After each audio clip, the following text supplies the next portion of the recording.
विविध प्रकारचे fungal infection ह्या व्हिडिओ सीरीज मधील आजच्या शेवटच्या व्हिडिओमध्ये आपण स्त्रियांमध्ये होणारं योनी मार्गामध्ये होणारं जे काही संसर्ग आहे याविषयी माहिती जाणून घेणार आहोत.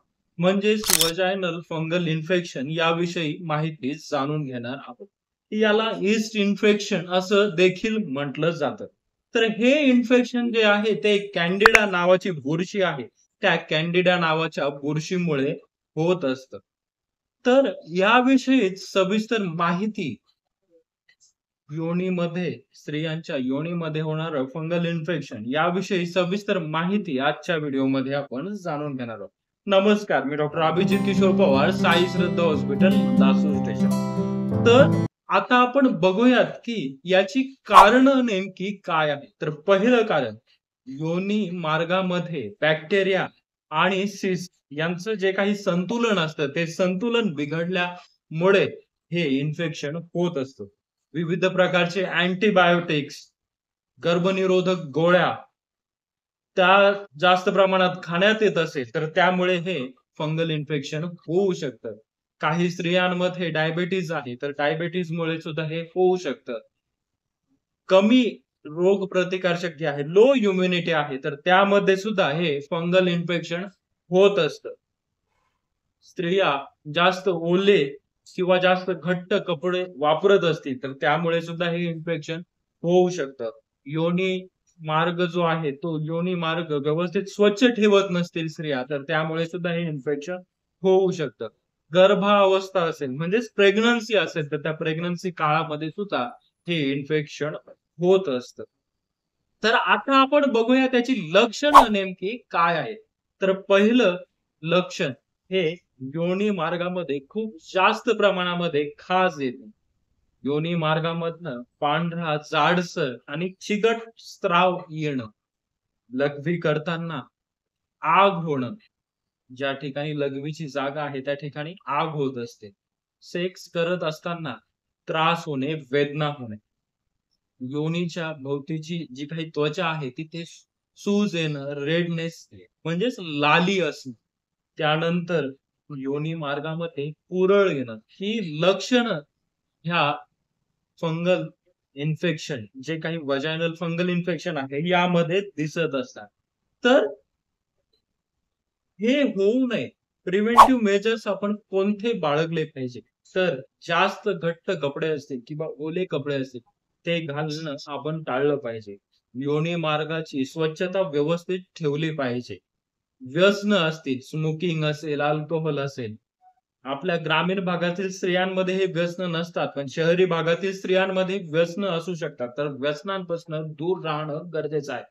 तर त्यामुळे सुद्धा हे योनी मार्गाचं इन्फेक्शन होऊ शकतं. हे इन्फेक्शन झालेलं असताना सेक्स करणं टाळलं पाहिजे. कारण आपण जर ह्या इन्फेक्शन असेल आणि सेक्स केला, तर त्याने हे इन्फेक्शन पुरुषाला सुद्धा होऊ शकतं किंवा ते वाढवू शकतं. तर ही काळजी, हे प्रिव्हेंटिव्ह मेजर्स आपण बेसिक प्रिव्हेंटिव्ह मेजर्स आपण बाळगले पाहिजे ह्या व्हाजायनल फंगल इन्फेक्शन. आता येऊयात आपण याच्या उपचाराकडे. उपचारामध्ये सगळ्यात प्रथम आपण बघूयात, ॲलोपॅथीमध्ये काय उपचार पद्धत आहे. तर ॲलोपॅथीमध्ये अँटी फंगल मेडिकेशन आपण देऊ शकतो. Single drug therapy. फ्लुकॅनाझॉल 150 पासून स्टार्ट करू शकतो आपण सिंगल ड्रग थेरपी. त्याच्यानंतर जर हे वाढत गेलं तर काही किट आहे, AF kit, anti fungal kit आहे, त्या आपण वापरू शकतो. त्या ठिकाणी ठेवण्याच्या काही कॅप्सूल्स आहेत, काही पेसरीज आहेत, काही सपोजिटरीज आहेत त्या ठिकाणी सोडण्यासाठीच्या, तर त्या आपण वापरल्या पाहिजे.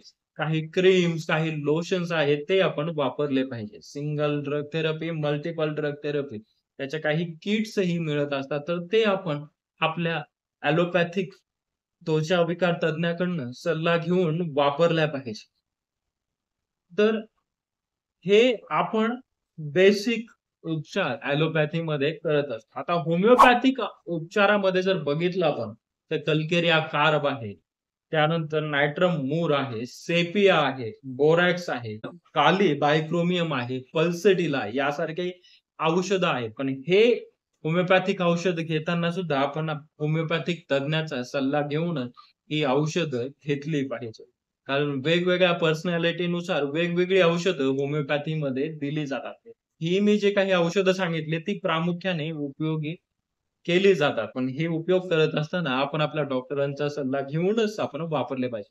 आयुर्वेदामध्ये जर आपण बघितलं तर आयुर्वेदामध्ये कॅलेंडुला ऑइल आहे ते आपण वापरू शकतो. एलोवेरा जेल आहे ते आपण वापरू शकतो. कॅनबेरी ज्यूस आहे ते आपण वापरू शकतो. लसूण आहे, लसणाचं तेल आहे, ते ज्या ठिकाणी फंगल इन्फेक्शन झालंय त्या ठिकाणी आपण वापरू शकतो. पण हे आपण करत असताना आपल्या आयुर्वेदाचार्य यांचा सल्ला घेऊनच हे उपचार आपण केले पाहिजे.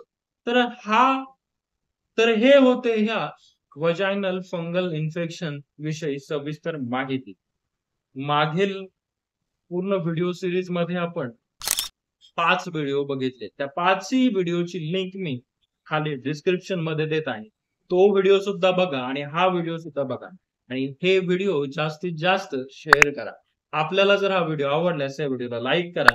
हा व्हिडिओ माहितीपूर्ण असल्यामुळे जास्तीत जास्त शेअर करा आणि आपण आणखी माझं YouTube चॅनल डॉ. अभीस क्लिनिकला सबस्क्राईब केलं नसेल तर जरूर सबस्क्राईब करा.